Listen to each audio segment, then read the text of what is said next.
Frustrated US student. నేనేనండి frustrated US స్టూడెంట్ని. BTech అయిపోయింది, సంవత్సరం ఖాళీగా ఇంట్లో ఉన్నాం, ఏం చేయాలో తెలీదు. అందరు అమెరికా వెళ్తున్నారు, అబ్బా అమెరికా అనుకుంటా వచ్చాను. అమెరికా వచ్చా, ఏం చేయాలో తెలీదు. సిలికాన్ వ్యాలీ, NPU ఉన్నాయి రెండు, మాలాంటి వాళ్ళ కోసమే. వీసాలు ఇచ్చేసారు, వచ్చేసాం ఫ్లైట్ ఎక్కి. ఏం చేయాలో అప్పటికీ తెలీదు. ఇక్కడికి వచ్చేసరికి అందరు పొద్దున్నే పాష్గా బ్యాగులు వేసుకోవడం, హుడ్డీలు వేసుకోవడం, షూలు వేసుకోవడం, ఎక్కడికో వెళ్తున్నారు, అబ్బో అందరు కష్టపడిపోతున్నారు అనుకున్నా. తీరా చూస్తే ఎక్కడికి వాళ్ళు వెళ్ళేది పాకి పనులకి.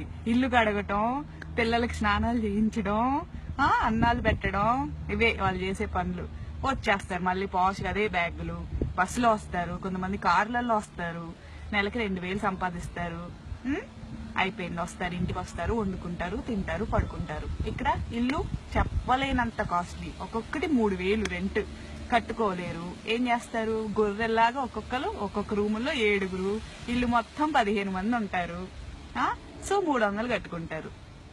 అంతమంది ఉంటే ఇల్లు క్లీన్ గా ఉంటదా? ఉండదు. బగ్గులు అంటాయి, అయ్యో కొత్త రకమైన పురుగులు ఇక్కడ వస్తాయి, బగ్గులు వస్తాయి.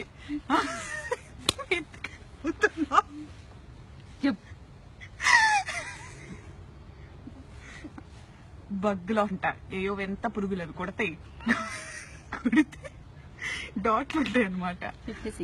కొడతాయండి, డాట్లు వస్తాయి. అంటే ఏవో 2 వచ్చిన కొత్తలో తెలిసింది. రెక్స్ఫోర్డ్ అని అక్కడ ఉన్నాం, ఏవో కుట్ని, ఏమైందా అని చూసుకుంటే ఏవో ఇక్కడ 2 ఉన్నాయి అన్నమాట. చూస్తే ఏంటంటే బక్స్ అన్నారు. బక్స్ ఏంటా అని గూగుల్ చేసా, మనకు తెలియదు కదా. చూస్తే కనపడ్డాయి, ఏదో ఎంత పురుగు ఎంత ఉంది. నల్లులు అంట, ఇండియాలో నల్లులు అంటారంట వాటిని. అవే కుట్ని అంట, నన్ను నాకు తెలీదు. సరే అయిపోయింది, వదిలేసా. తెల్లారేసరికి ఒళ్ళు మొత్తం కుట్టిపెట్టినాయి, అయిపోయింది, రక్తం పీల్చేసినాయి.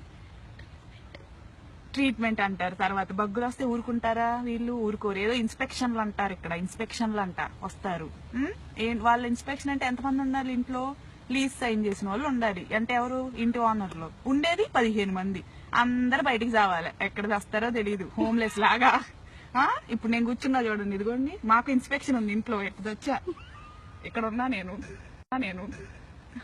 దాహం వేస్తుంది, మంచినీళ్ళు ఉండవు, ఆకలి వేస్తుంది, తిండుండదు, కార్డులు ఉండవు, అన్ని రూమ్ లో ఉంటాయి. రూమ్ లో పెట్టి వాళ్ళు లాకేసుకొని వెళ్ళిపోయాడు. ఇదిగో ఇప్పుడు ఇక్కడ కూర్చొని ఎండలో చలి కొనుక్కుతున్నా, హుడ్డీ లేదు, మర్చిపోయి వచ్చా. వణుకుతూ కూర్చున్నా, ఇక్కడ ఎండలో కూర్చున్నా, అందుకనే కొంచెం లైటింగ్ వస్తుందని. ఎవరన్నా వాటర్ ఇస్తారా అని ఎదురు చూస్తున్నా, దిక్కులు చూస్తున్నా. తెలుగు వాళ్ళు ఎవరన్నా కనపడతారేమో, వాటర్ ఇస్తారేమో, ఇస్తారేమో అని చూస్తున్నా. ఎవడో కనిపించట్లా, అందరు ఇళ్లలో రూమ్ లో లాక్ వేసుకొని కూర్చున్నారు. సాయంత్రం దాకా ఇక్కడే చావాలండి, 4:30 దాకా. ఒక్కరోజు దొరుకుద్ది. నేను పాకి జాబే చేస్తున్నా, ఒక్క జోబు దొరుకుద్ది హాలిడే ఇంట్లో కూర్చోడానికి. అది లేదు. ఇదిగో ఇక్కడే దిక్కుమాలిన స్థితి, ఇక్కడ తెచ్చా నేను. చూడండి, ఇలాంటి స్థితిలో ఉన్నా నేను. ఎవరు వద్దండి, అమెరికా వద్దు, ఏమొద్దు, ఇండియాలో ఉండండి, హాయిగా బతకండి ఇండియాలో. ఇదే నా కంక్లూషన్. సెలవు.